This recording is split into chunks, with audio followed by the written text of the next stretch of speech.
वहाँ पर ऐसी ही राजनीति खेली जाती है?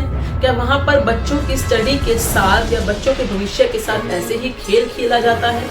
नमस्कार, जय श्री राम। हमारे YouTube channel Arvind Kumar official में आप सभी का स्वागत है। बिहार में बहार है क्योंकि सुशासन की सरकार है, परंतु सुशासन होते हुए भी न जाने वहाँ के बच्चे क्यों आत्महत्या करने पर मजबूर हो रहे हैं। सिपाही की भर्ती में शामिल होने वाला यानी कि उसके लिए परीक्षा देने वाला एक लड़का सूरज कुमार नाम का बच्चा आत्महत्या करने की कोशिश करता है। कारण सिर्फ एक कारण ये है कि 7 अक्टूबर को उसकी परीक्षा होनी थी, जो कि सिपाही की भर्ती की थी, वो परीक्षा होनी थी और 2 अक्टूबर को किसी कारणों से वो परीक्षा रद्द कर दी गई। सूरज कुमार का कहना है कि बार बार परीक्षा रद्द की जा रही है और उससे पहले तो ऐसा हो रहा था कि परीक्षा का जो परीक्षा पत्र होता है यानी कि जो क्वेश्चन पेपर होता है वो बार बार लीक हो रहा था। इससे पहले बार बार लीक हो रहा था और सही 2 अक्टूबर को उस परीक्षा को ही रद्द कर दिया गया। सूरज कुमार का कहना है कि वो बचपन से ही पुलिस में भर्ती होना चाहता था। उसकी इसी इच्छा के कारण उसने एनसीसी भी ज्वाइन कर रखा था और लगभग 3 साल से वो पटना में पढ़ाई कर रहा था, बाहर पढ़ाई कर रहा था, अपने गांव से दूर पढ़ाई कर रहा था और करीबन 2 साल से वो कोचिंग ले रहा था, जो कि एक बहुत ही बढ़िया प्रोफेसर है जिनका नाम है खान सर। खान सर को तो आप सभी जानते ही होंगे। उनका कोचिंग सिस्टम बहुत पसंद किया जाता है बिहार में खास तौर पर, और कुछ लोग उनकी ऑनलाइन क्लासेस भी ज्वाइन करते हैं। उस खान सर से ये 2 साल से कोचिंग ले रहा था।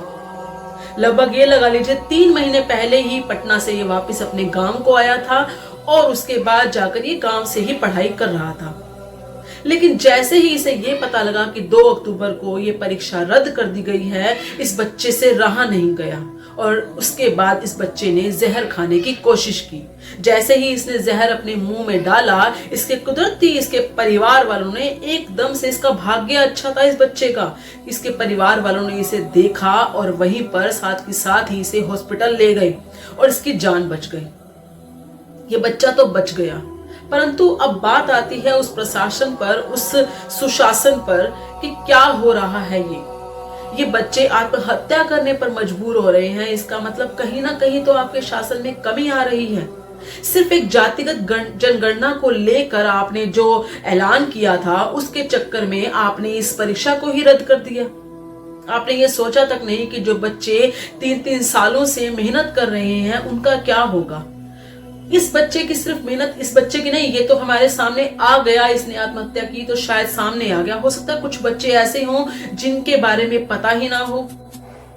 इसके जैसे कितने ही बच्चे होंगे जो अपने गांवों से निकलकर पटना जैसे शहर के अंदर, जहां पर शायद रहना खाना पीना हर चीज महंगी होगी, और अपने बलबूते पर अपने पेरेंट्स को कहकर किसी तरीके से मैनेज करके ये वहां पैसा भर रहे होंगे और वहां पर कोचिंग ले रहे होंगे।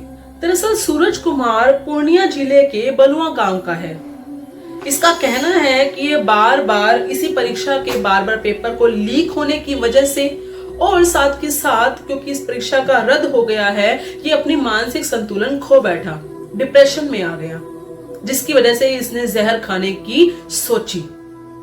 इसका कहना है कि बहुत टाइम से अपने माँ बाप से पैसे लेकर ही अपना खर्चा चला रहा था, अपनी परीक्षा की तैयारी में जुटा हुआ था। अब इसका समय था कि ये कुछ बनता और किसी तरीके से अपने पैरों पर खड़ा होकर अपने माता पिता की मदद करता। लेकिन परीक्षा के रद्द हो जाने की वजह से इसका जो मनोबल है वो पूरा के पूरा टूट गया। इसका ये भी कहना है कि ये प्रशासन से हाथ जोड़कर विनती करता है कि कृपा करके कुछ ठोस कदम उठाए जाए, परीक्षा को बार बार रद्द ना किया जाए और पेपर को लीक होने से बचाया जाए, जिससे हम जैसे बच्चे जो हैं वो अपनी मेहनत से पढ़ाई करते हैं वो कम से कम परीक्षाएं दे पाएं और उसमें पास भी हो पाएं। कम से कम परीक्षा के अंदर जो भी उसका हो, जो भी यानी कि कहने का मतलब इस बच्चे का यही था कि परीक्षा के बाद जो रिजल्ट आता है वो अलग बात होती है, उसमें ये फेल होते हैं सक्सेस होते हैं बात अलग है, लेकिन पेपर का अगर रद्द हो जाएगा, पेपर का रद्द होना ये सबसे बड़ी समस्या का कारण बनता जा रहा है, जिसने हमें डिप्रेशन में डाल दिया है। खैर, आप सबका इस बारे में क्या कहना है? बिहार को लेकर आपके क्या विचार हैं? या वहां पर ऐसे ही राजनीति खेली जाती है? क्या वहां पर बच्चों की स्टडी के साथ या बच्चों के भविष्य के साथ ऐसे ही खेल खेला जाता है? अगर इसके बारे में कोई भी जानकारी हो तो कृपया करके कमेंट में अपने विचार जरूर प्रकट कीजिएगा। धन्यवाद। जय श्री राम।